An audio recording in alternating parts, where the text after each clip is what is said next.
ഇനി അത് സത്യമായിരുന്നെങ്കിൽ അവര് മരിച്ച ഒരാഴ്ചക്കകം നിങ്ങൾ ഇങ്ങനെ ഒരു വരനെ പോലെ ഒരുങ്ങി നിൽക്കില്ലായിരുന്നു. മിസ്റ്റർ അജിത്, എന്റെ ഭാര്യ മരിച്ചിട്ട് ഏകദേശം ഒരാഴ്ച ആവുന്നുള്ളൂ. എന്നാലേ ഞാൻ അതേ സങ്കടത്തിൽ തന്നെ നിന്ന് ഈ ജീവിതം നശിപ്പിക്കാനായിട്ട് എന്റെ ഫാമിലിയിൽ ആർക്കും ഇഷ്ടമല്ല. അതുകൊണ്ട് ഈ കല്യാണത്തിന് സമ്മതിക്കേണ്ടത് അത്യാവശ്യമായിരുന്നു.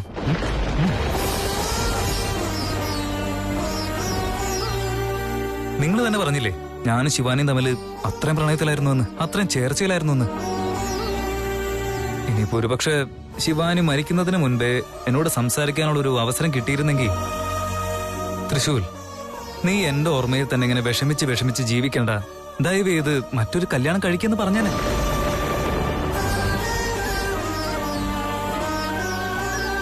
Excuse me Ajith, please don't mind. അവിടെ താഴെയുള്ളവർ എന്നെ കാത്തു നിൽക്കാന്നേ, അതുകൊണ്ട് എത്രയും പെട്ടെന്ന് എനിക്ക് റെഡി ആവണം. ബൈ.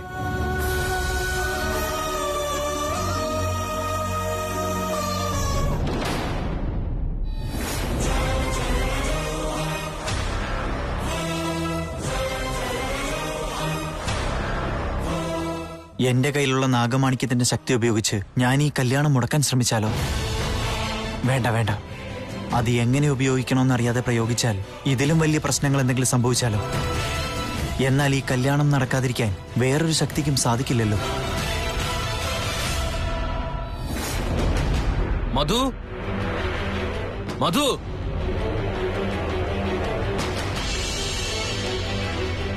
മധു, എന്താടിത്? നീ എന്തിനാ ഇപ്പൊ വെള്ളം എടുക്കാൻ പോയത്? നീ ഇതുവരെ റെഡി ആയില്ലേ? ഞാൻ എന്തിനു റെഡിയാവണം? എടി, തൃശ്ശൂലിന്റെ കല്യാണമല്ലേ ഇന്ന്? അവന്റെ കല്യാണം എന്നോ കഴിഞ്ഞതാണ്. എടി, നീ എന്ത് വർത്താനം ഈ പറയുന്നത്? അത് കഴിഞ്ഞു പോയ കഥയല്ലേ? ഇതിപ്പോ തൃശ്ശൂലിന്റെ ജീവിതത്തിലെ പുതിയൊരു അധ്യായ. ഈ സമയത്തല്ലേ നമ്മളവിടെ ഉണ്ടാവേണ്ടത്? അതുപോലെ നീ എന്ത് ഹൽദിക്ക് വരാഞ്ഞത്? വരില്ല ഞാൻ. എന്റെ മരുമകളുടെ നെറ്റിയിൽ സിന്ദൂരം എന്നും ഉണ്ടാവണേ എന്ന് ആശീർവദിച്ചവളാ ഞാൻ. എന്റെ ആ മരുമകളെ എന്നോ നഷ്ടപ്പെട്ടു കഴിഞ്ഞിരിക്കുന്നു. അന്ന് തൃശൂൽ ശിവാനിയെ പ്രണയിക്കുകയായിരുന്നു. അവളെ തന്നെ അവൻ കല്യാണം കഴിക്കുമെന്ന് പറഞ്ഞപ്പോ ത്രിവിക്രമായിട്ടുള്ള കല്യാണം ആലോചിച്ചു വെച്ചതുകൊണ്ടാണ് ഞാൻ അതിന് സമ്മതിക്കാഞ്ഞത്. ശിവാനി കല്യാണത്തിന് സമ്മതിക്കാഞ്ഞിട്ടും അവളെ കൊണ്ട് സമ്മതിപ്പിച്ചിട്ട് പിന്നീട് എത്ര സന്തോഷത്തോടെ അവർ ജീവിച്ചത്. എല്ലാം ശരിയാ മധു, പക്ഷെ ഇന്ന് അവള് ജീവിച്ചിരിപ്പില്ല. ജീവിച്ചിരിപ്പില്ല, പക്ഷേ ശിവാനി എന്റെ മരുമകളായി സങ്കല്പിച്ചിട്ട് ഇനി വേറൊരു പെൺകുട്ടിയെ ആ സ്ഥാനത്ത് എനിക്ക് സ്വീകരിക്കാൻ പറ്റില്ലെന്നേ. അങ്ങനെയല്ല മധു, നമ്മൾ വേണ്ടാന്ന് പറഞ്ഞിട്ടും തൃശ്ശൂർ കല്യാണത്തിന് സമ്മതിച്ചില്ലേ? അത് തന്നെയാണ് ഇപ്പോഴത്തെ എന്റെ സങ്കടം. ശിവാനി എന്റെ ജീവനാണ്, എന്റെ പ്രാണനാണെന്നൊക്കെ പറഞ്ഞിട്ട് അവള് മരിച്ച ഒരാഴ്ച പോലും കഴിഞ്ഞിട്ടില്ല. ഇത്ര പെട്ടെന്ന് മറ്റൊരുത്തിയുടെ കൂടെ മണ്ഡപത്തിൽ കയറാൻ തയ്യാറായി നിൽക്കുമല്ലേ? ഇതെല്ലാം കണ്ടിട്ട് നമ്മുടെ ശിവാനിയുടെ ആത്മാവിന് എത്രമാത്രം സങ്കടം ഉണ്ടായിട്ടുണ്ടാവും. എന്നാലും എന്റെ മകൻ ഇങ്ങനെ ഒരുത്തനാണെന്ന് ഞാൻ എന്റെ സ്വപ്നത്തിൽ പോലും കരുതിയില്ല. എടി, അവൻ നമ്മുടെ മകനാണ്. അവന്റെ ജീവിതത്തിൽ നല്ലത് സംഭവിക്കുകയാണ്. ഈ സമയത്ത് കണ്ണീരല്ല ഒഴുക്കേണ്ടത്. നീ എത്രയും പെട്ടെന്ന് റെഡിയാവും, നമുക്ക് അവന്റെ അടുത്തേക്ക് പോവാം. ശിവാനിയുടെ ആത്മാവിന്റെ വിഷമം പോലും അവൻ കണ്ടില്ല, പിന്നെയാണോ എന്റെ കണ്ണീര് കാണുന്നത്? നിങ്ങൾക്ക് വേണമെങ്കിൽ നിങ്ങൾ പോക്കോ, ഞാൻ അങ്ങോട്ട് വരില്ലെന്ന് പറഞ്ഞാൽ വരില്ല.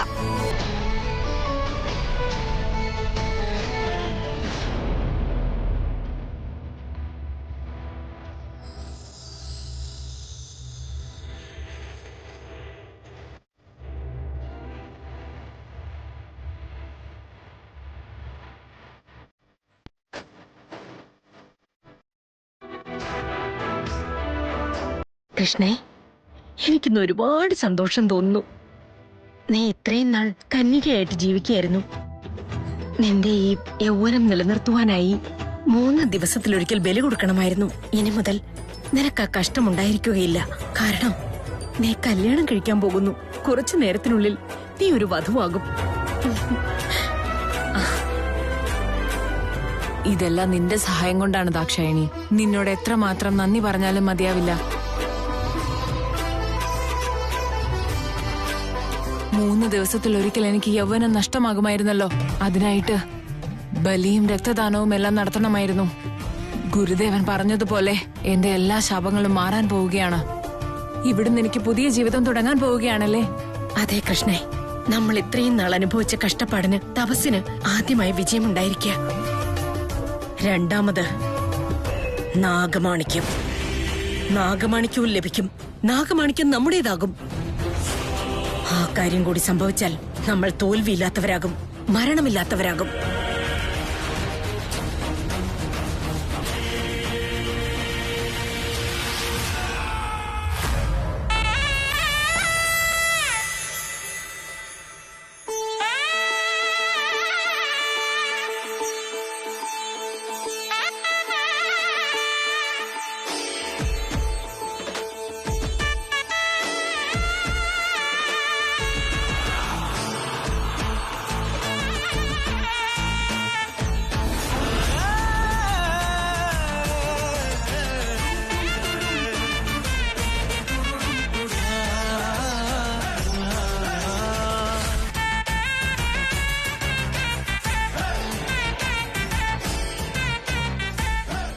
ആരെങ്കിലും ഈ കല്യാണം ഒന്ന് നിർത്തൂ മഹാദേവ. ഇനി കല്യാണ ചെക്കനെ വിളിച്ചോളൂ. ഗോവിന്ദ. ഞാനോ? Okay okay. വേണ്ട.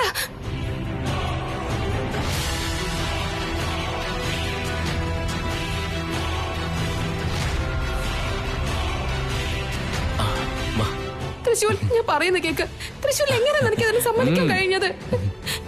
ഒന്ന് ഞാൻ പറയുന്നത് കേൾക്ക്. തൃശൂൽ, ഒരു നിമിഷം. തൃശൂൽ, അവിടെ നിൽക്ക. തൃശൂൽ,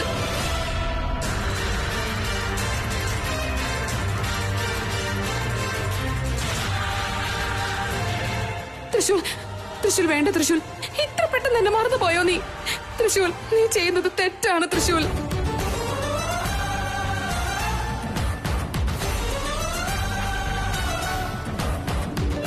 തൃശൂൽ, എന്നെ ഒന്ന് നോക്ക്. തൃശൂൽ, ഞാൻ പറയുന്നത് കേൾക്ക്. എന്നെ ഒന്ന് നോക്ക്.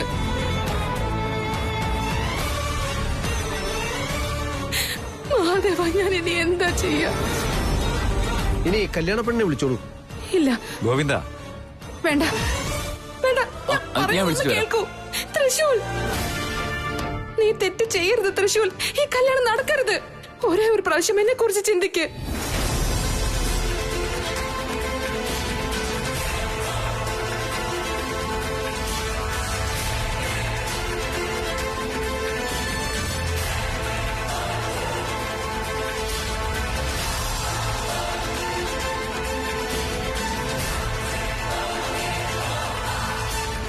അന്ന് എന്റെ ശരീരം ചുട്ട് കളഞ്ഞപ്പോ ഞാൻ മരിച്ചതായിട്ട് എനിക്ക് തോന്നിയില്ലായിരുന്നു തൃശൂൽ. എന്നാൽ ഇപ്പോ എന്റെ കൺമുന്നിൽ വെച്ച് നീ മറ്റൊരാളെ കല്യാണം കഴിക്കാൻ പോകുന്നത് കാണുമ്പോ എനിക്ക് മരിച്ചാ മതി എന്നാ തോന്നുന്നത്.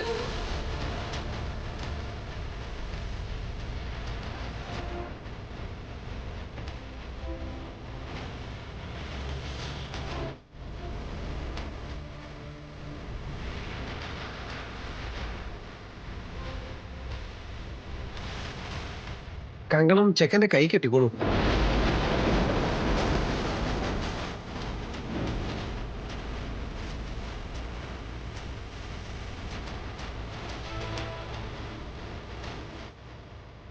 വേണ്ട തൃശൂൽ, അത് നീ കെട്ടരുത് തൃശൂൽ.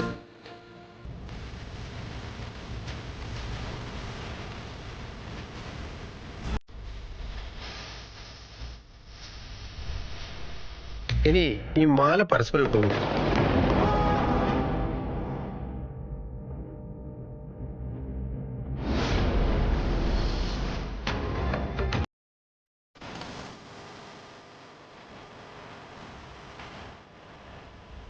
നിന്നെ കൊണ്ട് ഇതൊക്കെ എങ്ങനെയാണ് സാധിക്കുന്നത് തൃശൂൽ?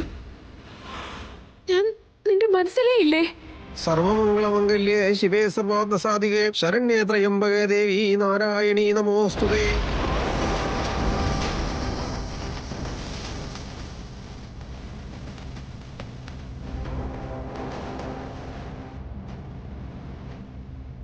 അയ്യോ, ആരും ആശീർവാദം കൊടുക്കല്ലേ മുത്തശ്ശി.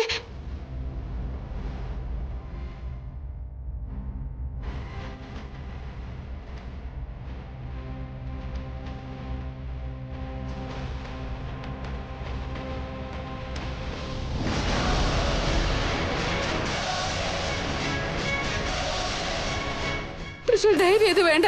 തൃശൂൽ,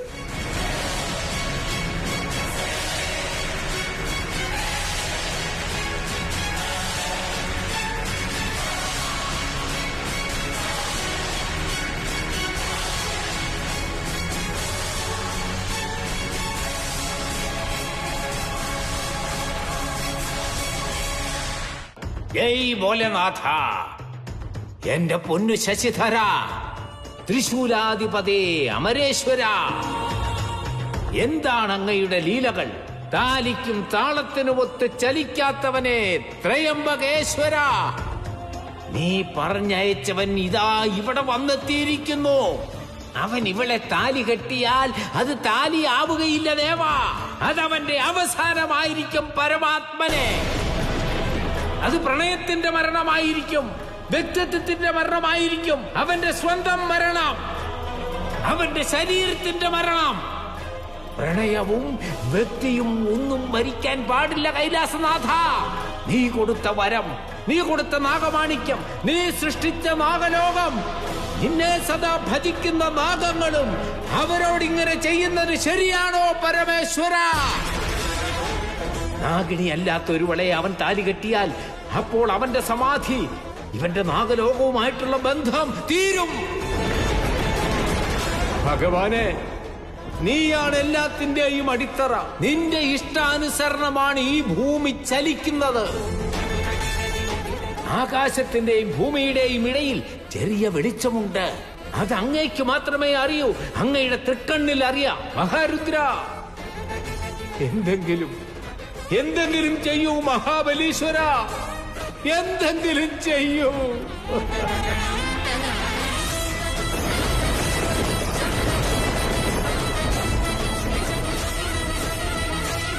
മഹാദേവ, ആദിശേഷൻ നാഗലോകത്തിന്റെ മഹാരാജാവാണ്.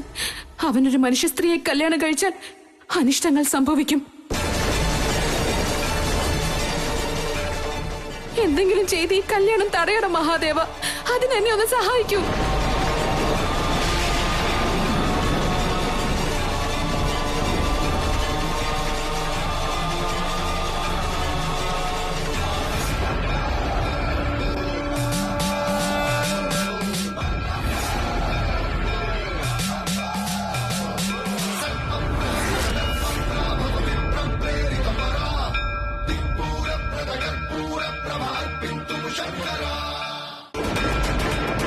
ആ കെട്ടിമേളം കെട്ടിമേളം. വേണ്ട,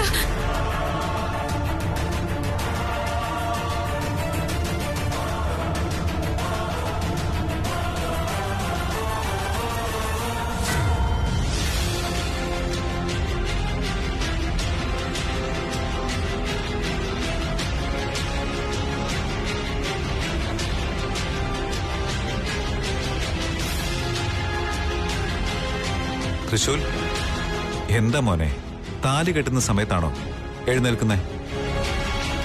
ഞാൻ ഒരു തവണ കല്യാണം കഴിച്ചവന്.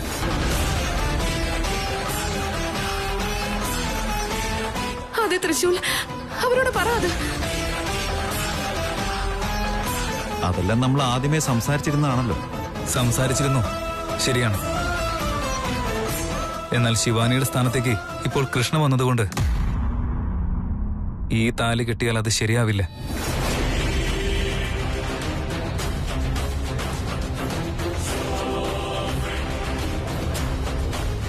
ഞാൻ ശിവാനിയുടെ കഴുത്തിൽ കെട്ടിയ താലി കൃഷ്ണയുടെ കഴുത്തിൽ കെട്ടാൻ പോവാ.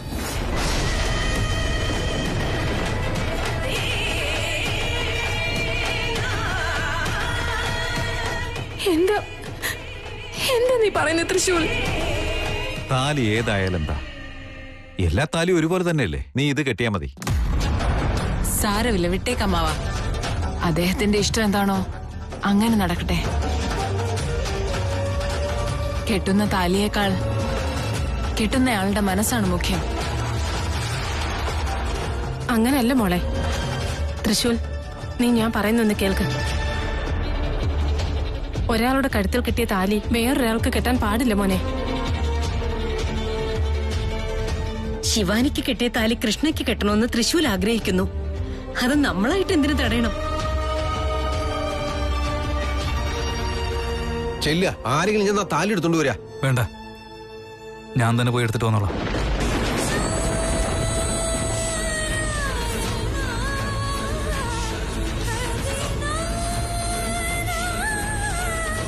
തൃശൂൽ,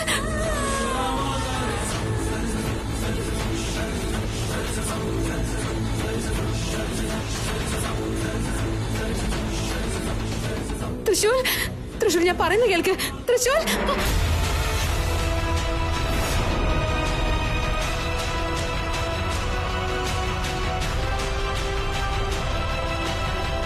താലി അന്വേഷിക്കാണോ നീ? എന്റെ കഴുത്തിൽ കെട്ടിയ താലി മറ്റൊരാൾക്ക് കെട്ടാൻ വേണ്ടി അന്വേഷിച്ച് നടക്കാണോ നീ?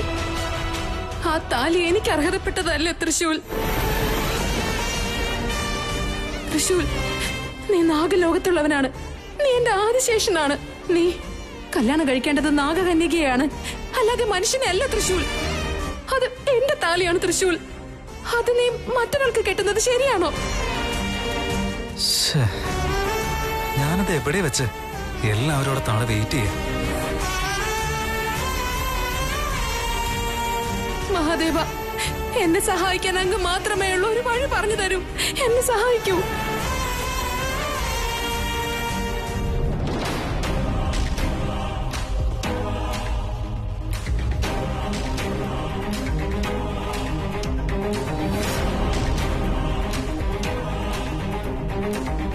താലി കിട്ടിയല്ലേ നിനക്ക്?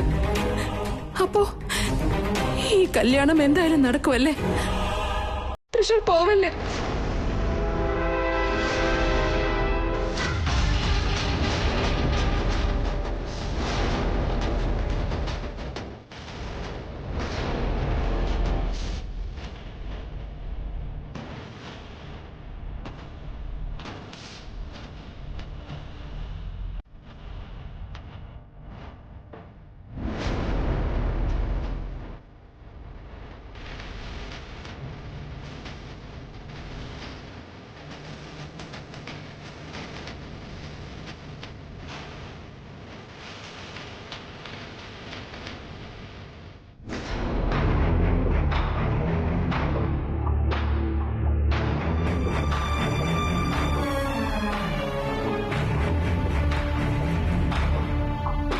മുഹൂർത്തത്തിന്റെ സമയം കഴിയണു. എത്രയും പെട്ടെന്ന് ചെക്കനെ വിളിച്ചോണ്ട് വരിക.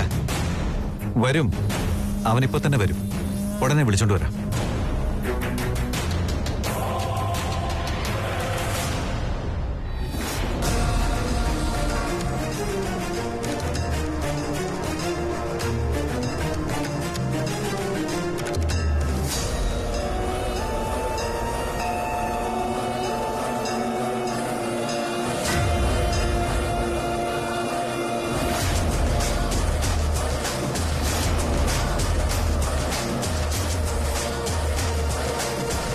ശിവാനിയുടെ അസ്ഥി ഇവിടെ തന്നെ ഉണ്ടല്ലോ.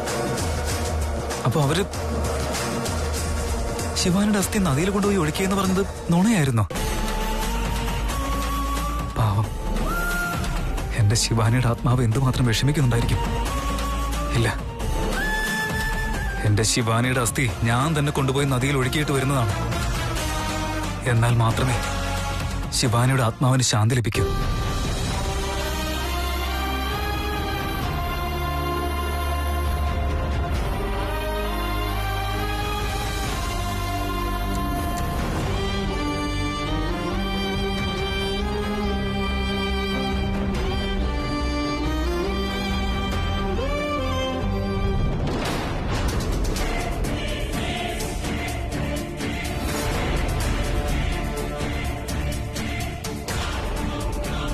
ഇതെന്താണത്?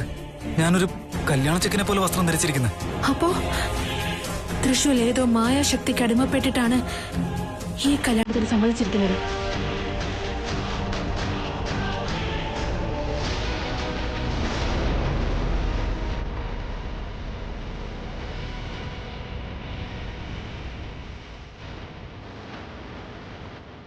പേടിക്കേ വേണ്ട കൃഷ്ണേ, ധൈര്യമായിട്ടിരിക്കെ.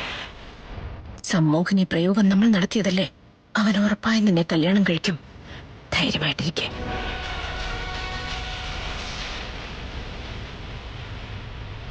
മുഹൂർത്തത്തിന് സമയം കഴിയണു. ഇനി എത്ര നേരാന്ന് വെച്ചിട്ടാ? ഗോവിന്ദ, അവനെ ഒന്ന് വേഗം ചെന്ന് വിളിച്ചോണ്ട് പോവാ. പിന്നെന്താ, ഞാൻ ഇപ്പൊ പോയി വിളിച്ചോണ്ട് വരാം.